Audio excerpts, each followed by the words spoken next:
Amigos oyentes, hermanos queridos, buenos días. El Evangelio del día, hoy 26 de noviembre del año 2020. Aquí estamos Patricia y Miguel, este matrimonio cristiano, dispuestos a leer y comentar este Evangelio. Primero la lectura, Patricia.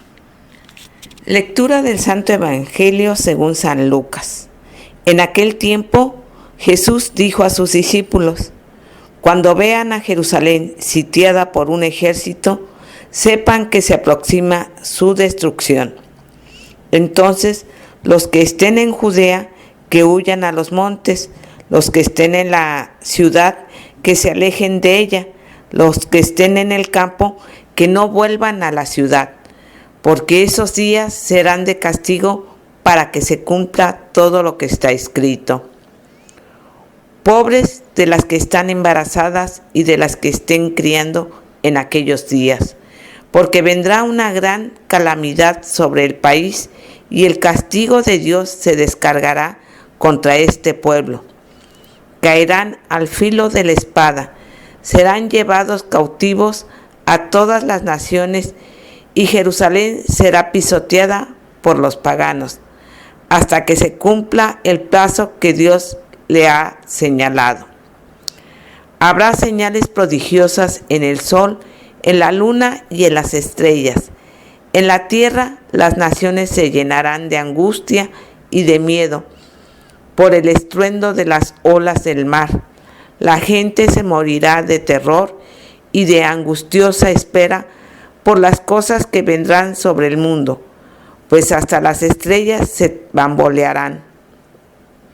Entonces verán venir al Hijo del Hombre en una nube con gran poder y majestad. Cuando estas cosas comiencen a suceder, pongan atención y levanten la cabeza, porque se acerca la hora de su liberación. Palabra del Señor. Gloria a nuestro Señor Jesucristo. Bueno, aquí en este Evangelio estamos viendo algo que históricamente ha sido comprobado, sí, verdaderamente. Israel estaba atacado frecuentemente, particularmente en este caso Jerusalén, donde estaba el templo, por los países vecinos, sí. Y aquí lo que está advirtiendo Jesús es algo que ya vimos en los últimos evangelios, hablando el Señor a propósito del templo de Jerusalén, y advirtiendo que no quedaría ahí piedra sobre piedra. Sabemos que en qué sentido espiritual debemos entenderlo, independientemente del sentido físico o histórico que se cumplió también, ¿no es cierto? Es decir, el templo de adoración.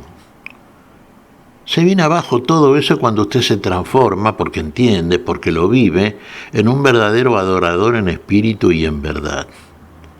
Entonces, el sentido del templo que lo tiene, el templo de Jerusalén había sido construido por el rey Salomón de acuerdo a los planos que le dio el padre David, que procedían de Dios. Entonces, cada cosa tenía su significado, su sentido espiritual. Y en definitiva, el cumplimiento de todo esto somos nosotros mismos. Templo del Espíritu Santo habíamos dicho. Y acá se produce algo que el Señor también advierte. Esta ciudad de Jerusalén será destruida. Decimos en el templo no quedará piedra sobre piedra. Bueno, prácticamente los países enemigos de Israel la destruyeron. A tal grado que realmente fue lo que se puede decir desde el punto de vista histórico una masacre. Se produjo la diáspora, la dispersión del pueblo. Tuvieron que huir de los lugares donde estaban. Por eso, señora, a modo ilustrativo, ¿qué nos está diciendo aquí?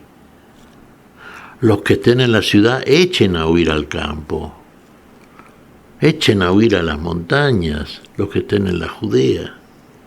Claro, escapen de sus enemigos, porque la destrucción va a ser total. Sabemos, ¿no es cierto?, que el pueblo de Israel experimentó la diáspora y más o menos en el primer siglo, en el tiempo en que se produjo la actividad y nuestro Señor vino en carne, nuestro Señor Jesucristo, después de su ascensión y designación y asignación a sus discípulos. Así que entonces ya la diáspora de Israel, que es un hecho histórico, cierto, pero da lugar en el plano espiritual y de la verdadera interpretación a la cual deberemos someter espiritualmente la historia para darnos cuenta que la unidad de experiencia histórica somos nosotros mismos. Y entonces cuando acá el Señor nos habla a propósito de que viene el tiempo de los gentiles, el tiempo de las naciones, sí, Israel sí será demolida hasta que se cumpla el tiempo de las naciones. Sabemos que la palabra pasó a todas las naciones, en todas las naciones se ha hecho fruto, también en todas las naciones han ocurrido lo que habitualmente ocurre a las comunidades cristianas y ha ocurrido siempre, las persecuciones, ¿no es cierto?, las dificultades, pero la iglesia, el pueblo de Dios ha ido creciendo y su número es muy importante.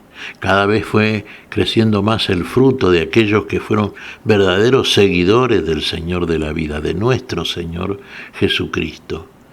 Entonces todas esas realidades, ¿no es cierto?, que construimos como proyectos muy humanos, pero que tienen más bien que ver con la ambición del ego, con querer, establecer cosas que de suyo y por sí no duran más que un tiempo relativo.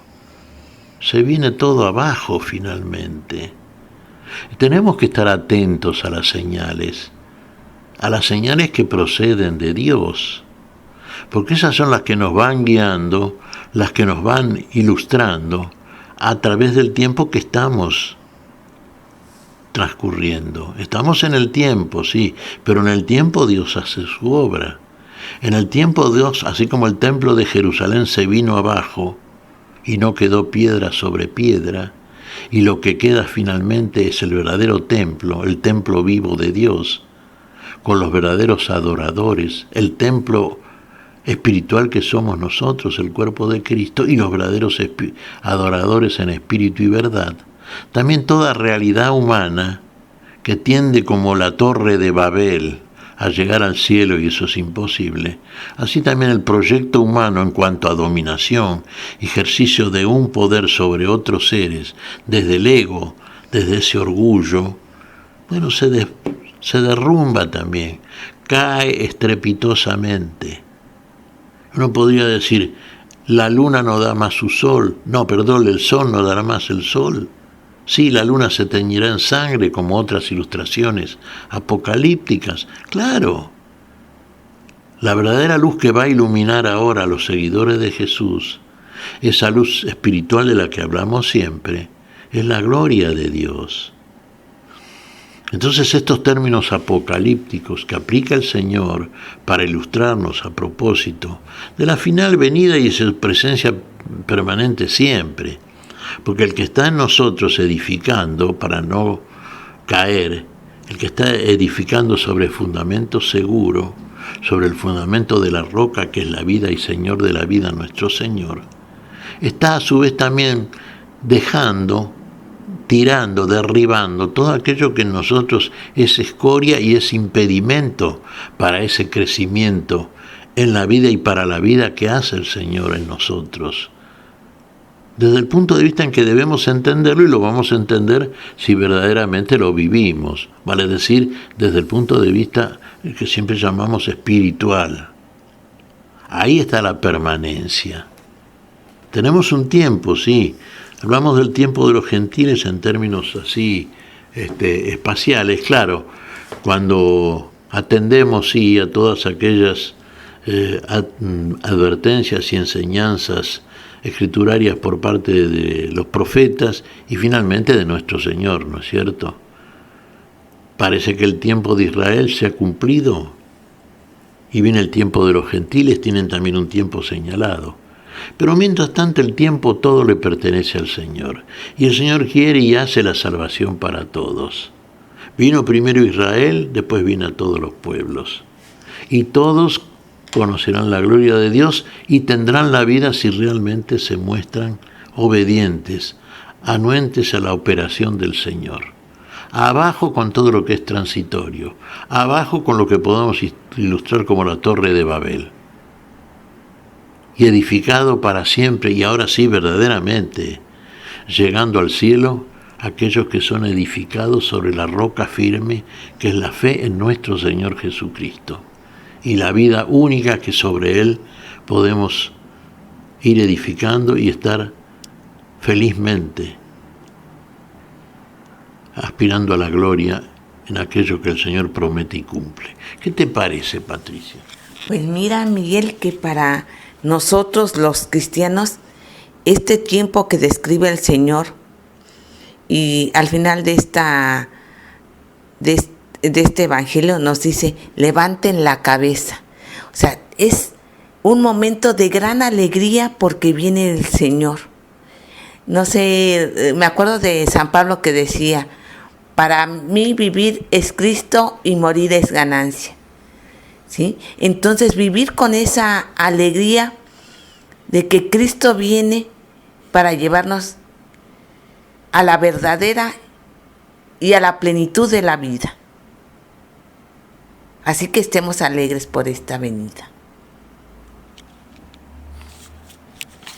Estemos alegres, porque esta es la mayor alegría, una alegría que ha de permanecer, la alegría que comienza con el encuentro personal con el Señor y acaba con la unión, la unidad plenísima con el Señor de la vida, vale decir, con la vida, con el Padre y con el Hijo en el Espíritu Santo, de la plenitud de la unidad en la totalidad de la vida gloriosa. Eso esperamos los cristianos, a eso nos conduce aquel que viene a buscarnos a todos aquellos que nos mostramos fieles y firmes seguidores de Él. ¿Qué te parece si agradecemos al Señor? Muy bien, Miguel. Te damos gracias, Padre Celestial, en el nombre santo de nuestro Señor Jesucristo. Te damos gracias, Padre, te pedimos perdón por nuestras faltas. Señor, pedimos tu bendición para este día, para todos aquellos cristianos que invocan con fe tu nombre santo, Señor. Pedimos tu espíritu de verdad, tu espíritu de verdadera fe, sabiendo que tú cumples las promesas, que tú has de venir finalmente para nuestra gloria definitiva, para nuestra participación de la vida de los santos en gloria, Señor. En tu nombre santo confiamos, en tu nombre santo pedimos. Por Jesucristo, Señor nuestro. Amén. Y amén.